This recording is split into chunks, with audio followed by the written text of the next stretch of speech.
Hello, അപ്പോൾ ഇന്ന് നമുക്ക് സീതാ സ്വയംവരം എന്നുള്ള ഒരു കഥകളിയുടെ കുറച്ച് കാര്യങ്ങളൊക്കെ കണ്ടാലോ. അപ്പോൾ ഇന്ന് ഈ കഥകളിയുടെ കുറച്ച് കഥയും കൂടി ഞാൻ പറഞ്ഞുതരാം കേട്ടോ. അപ്പോൾ രാമായണത്തിൽ തന്നെ ഏറ്റവും ഇമ്പോർട്ടൻ്റ് ആയിട്ടുള്ള ഭാഗമാണ് സീതാ സ്വയംവരം എന്ന ഭാഗം.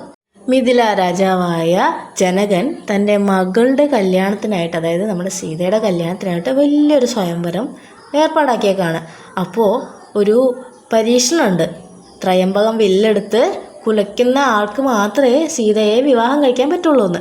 പക്ഷേ നമ്മുടെ ബാക്കിയുള്ള എല്ലാ രാജാക്കന്മാരും നോക്കി, രാവണൻ വരെ വന്ന് നോക്കി, പക്ഷേ അത് തൊടാൻ പോയിട്ട് അനക്കാൻ പോലും ആർക്കും കഴിഞ്ഞില്ല.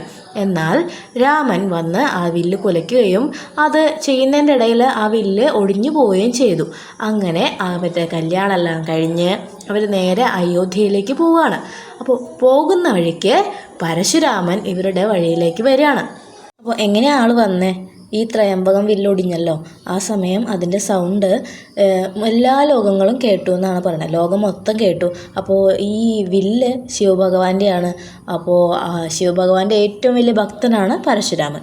അപ്പോൾ വില്ലൊടിഞ്ഞ അറിഞ്ഞ പരശുരാമന് ഭയങ്കര ദേഷ്യം വന്നു. അത് ചോദിക്കാനായിട്ടാണ് ശ്രീരാമൻ്റെ അടുത്തേക്ക് ഇങ്ങനെ വരുന്നത്. അപ്പോൾ ശ്രീരാമനുമായിട്ടുള്ള സംഭാഷണങ്ങളാണ് ഈ കാണുന്നത്.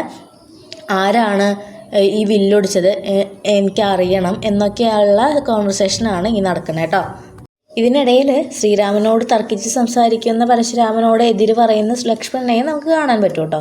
എന്നാൽ രാമനാണെങ്കിൽ വിനയത്തോടെയും കോപമില്ലാതെയും ആദരവോടെയും പരശുരാമനോട് സംസാരിക്കുകയാണ്. അങ്ങനെ പിന്നീട് നമ്മൾ കാണുന്നത് വിഷ്ണു ധനുസ് പരീക്ഷയാണ്. അതായത് പരശുരാമൻ തൻ്റെ വിഷ്ണു ധനുസ് എടുത്ത് ശ്രീരാമനെ ഏൽപ്പിക്കുകയാണ്.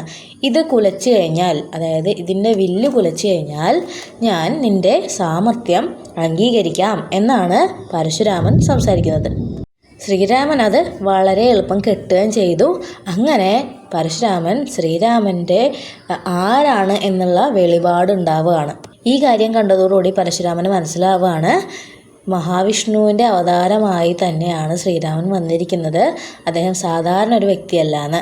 അത് കണ്ടപ്പോൾ തന്നെ പരശുരാമൻ്റെ അഹങ്കാരം ഒടിഞ്ഞു വീഴാണെന്നാണ്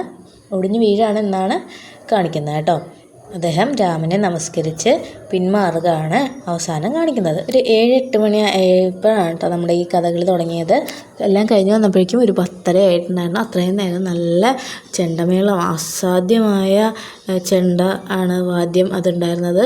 അതുപോലെ തന്നെ അതിഗംഭീരമായ കലാകാരന്മാരുണ്ടായിരുന്നു. ഇതിനു മുന്നേ ഞാനിവർ ചുട്ടുകുത്തുന്നൊക്കെ ഉള്ള ഒരു വീഡിയോ ഇട്ടിട്ടുണ്ട്. അതും എല്ലാവരും പറ്റുകയാണെങ്കിൽ ഒന്ന് കണ്ടു വരിക.